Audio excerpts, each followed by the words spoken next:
ರಾಜ್ಯ ರಾಜಕೀಯದಲ್ಲಿ ಸಚಿವ ಸಂಪುಟ ಪುನರಚನೆ ಚಟುವಟಿಕೆಗಳು ಈಗಾಗಲೇ ಗರಿಗೆದರಿದ್ದು, ಈ ಬಗ್ಗೆ ಕೆಪಿಸಿಸಿ ಕಾರ್ಯಾಧ್ಯಕ್ಷ ಹಾಗೂ ಎಂಎಲ್ಸಿ ಸಲೀಂ ಅಹಮದ್ ಮಹತ್ವದ ಸುಳಿವನ್ನು ನೀಡಿದ್ದಾರೆ.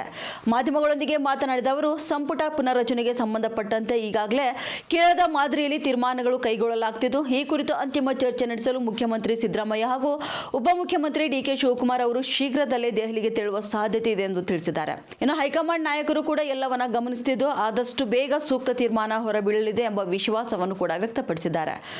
ಸಂಪುಟ ಸೇರಲು ಕಾಂಗ್ರೆಸ್ನ ಬಹಳಷ್ಟು ಶಾಸಕರು ಆಕಾಂಕ್ಷಿಗಳಾಗಿದ್ದಾರೆ ಎಂಬ ಬಗ್ಗೆ ಪ್ರತಿಕ್ರಿಯೆ ನೀಡಿರುವ ಅವರು, ಆಕಾಂಕ್ಷಿಗಳ ಸಂಖ್ಯೆ ಹೆಚ್ಚಿರುವುದು ಸಹಜ, ಆದರೆ ಮುಂಬರುವ ದಿನಗಳಲ್ಲಿ ಹೊಸಬರಿಗೆ ಸಂಪುಟದಲ್ಲಿ ಅವಕಾಶ ನೀಡಬೇಕು ಎನ್ನುವುದು ನಮ್ಮ ಆಶಯವಾಗಿದೆ ಎಂದು ತಿಳಿಸಿದ್ದಾರೆ. ಪಕ್ಷದ ಹಿರಿಯರು ಮತ್ತು ಹೈಕಮಾಂಡ್ ಎಲ್ಲವನ್ನ ಸಮತೋಲನದಲ್ಲಿ ನಿಭಾಯಿಸಲಿದೆ ಎಂದು ಸಲೀಂ ಅಹಮದ್ ಹೇಳಿದ್ದಾರೆ. ಸಚಿವರ ಬದಲಾವಣೆ ಅಥವಾ ಹೊಸ ಮುಖಗಳಿಗೆ ಸ್ಥಾನ ನೀಡುವ ಕುರಿತು ದೆಹಲಿ ಮಟ್ಟದಲ್ಲಿ ನಡೆಯಲಿರುವ ಸಭೆಯ ನಂತರ ಸ್ಪಷ್ಟ ಚಿತ್ರಣ ಸಿಗಲಿದೆ ಎಂದು ಅವರು ಇದೇ ಸಂದರ್ಭದಲ್ಲಿ ಸ್ಪಷ್ಟಪಡಿಸಿದ್ದಾರೆ. ಈಗಾಗಲೇ ಮೊನ್ನೆ ಕೆಲವು ಘಟನೆ ಆಯಿತು. ಜನಿವಾರ ವಿಚಾರ ಇಟ್ಕೊಂಡು CET ಎಕ್ಸಾಮಲ್ಲಿ ಕೂಡ ತೊಂದರೆ ಆಯಿತು. ಅದೆಲ್ಲ ಚರ್ಚೆ ಮಾಡಿ ಅಂತಿಮವಾಗಿ ನಮ್ಮ ಎಜುಕೇಷನ್ ಮಿನಿಸ್ಟ್ರು ಮಧು ಬಂಗಾರಪ್ಪ ಅವರು ಅದನ್ನು ಮಾಡಿದ್ದಾರೆ. ಯಾವುದೇ ಮಕ್ಕಳಿಗೆ ತೊಂದರೆ ಆಗಬಾರ್ದು. ಆ ಹಿನ್ನೆಲೆಯಲ್ಲಿ ಎಲ್ಲ ಸಮಾಜದ ಮಕ್ಕಳಿಗೆ ನ್ಯಾಯ ಸಿಗಬೇಕು. ಬರೀ ಅದರಿಂದ ತೊಂದರೆಗಳಾಗಬಾರ್ದು, ಎಕ್ಸಾಮ್ಗಳು ತೊಂದರೆ ಆಗಬಾರ್ದು ಅಂತ ಬಿಟ್ಟು ಈ ತೀರ್ಮಾನ ಮಾಡಿದ್ದಾರೆ. ಅದನ್ನು ಕೂಡ BJPಯವರು ಮಾಡಿ ಸರಿಯಿಲ್ಲ ಅಂತ ಹೇಳಿದ್ರೆ, BJPಯವರು ಟೀಕೆ ಮಾಡೋದೇ ಅವ್ರದ್ದು.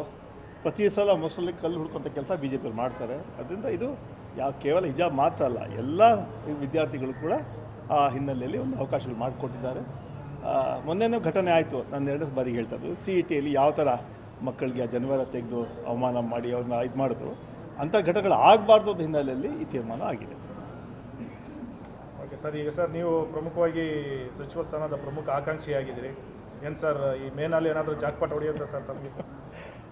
ಈಗಾಗಲೇ ಮುಂಚೆನೂ ಕೂಡ ಹೇಳಿದ್ವಿ. ಇವತ್ತು ಕೇರಳ ಚುನಾವಣೆ ತೀರ್ಮಾನ ಕೂಡ ಆಗಿದ್ದು, ಬಹುಶಃ ಮುಖ್ಯಮಂತ್ರಿಗಳು ಡೆಲ್ಲಿಗೆ ಹೋಗ್ಬೋದು. ಹೋದ ನಂತರ ವರಿಷ್ಠರು ಮತ್ತು ಮುಖ್ಯಮಂತ್ರಿಗಳು ಮತ್ತು ಉಪಮುಖ್ಯಮಂತ್ರಿಗಳು ಸಿದ್ದರಾಮಯ್ಯ ಶಿವಕುಮಾರ್ ಅವರು ಚರ್ಚೆ ಮಾಡಿ ಆ ಕ್ಯಾಬಿನೆಟ್ ಎಕ್ಸ್ಪ್ಯಾನ್ಷನ್ ಬಗ್ಗೆ ಚರ್ಚೆ ಆಗ್ಬೋದು ಅಂತ ವಿಶ್ವಾಸ ಇದೆ. ಆದಷ್ಟು ಬೇಗ ಆಗತ್ತೆ ಅಂತ ಒಂದು ಭಾವನೆ ಕೂಡ ಇದೆ. ಯಾಕಂದರೆ ಕಳೆದ ಕೆಲವಾರು ತಿಂಗಳಿಂದ ಇದ್ರ ಬಗ್ಗೆ ಚರ್ಚೆ ನಡೀತಾ ಇದೆ. ನಾವು ಕೂಡ ಈಗಾಗಲೇ ಹೇಳಿದ್ವಿ, ಹೈಕಮಾಂಡ್ಗೂ ಹೇಳಿದ್ವಿ, ಕೆಲವ್ರಿಗೆ ಏನು ಎಕ್ಸ್ಪೀರಿಯನ್ಸ್ ಮಂತ್ರಿಗಳಿದ್ದಾರೆ ಅವ್ರಿಗೆ ಪಕ್ಷ ಸಂಘಟನೆಯಲ್ಲಿ ಆಗಿಬಿಟ್ಟು ಹೊಸಬರಿಗೆ ಅವಕಾಶ ಮಾಡಿಕೊಡ್ಬೇಕಂತ ಮನವಿ ಕೂಡ ಮಾಡಿದ್ದೀವಿ. ಬಟ್ ಅಂತಿಮವಾಗಿ ತೀರ್ಮಾನ ಹೈಕಮಾಂಡ್ದು, ಮುಖ್ಯಮಂತ್ರಿ, ಉಪಮುಖ್ಯಮಂತ್ರಿಗಳು. ಅದರಿಂದ ಅದು ಕೂಡ ಆದಷ್ಟು ಬೇಗ ಆಗತ್ತೆ ಅಂತ ವಿಶ್ವಾಸ ಇದೆ. ಸರ್, ಈಗ ಹಿಜಾಬ್ ವಿಚಾರದಲ್ಲಿ ಈಗ ಕಾಂಗ್ರೆಸ್ ಈ ಥರದ ನಡೆ ಇಡ್ಲಿಕ್ಕೆ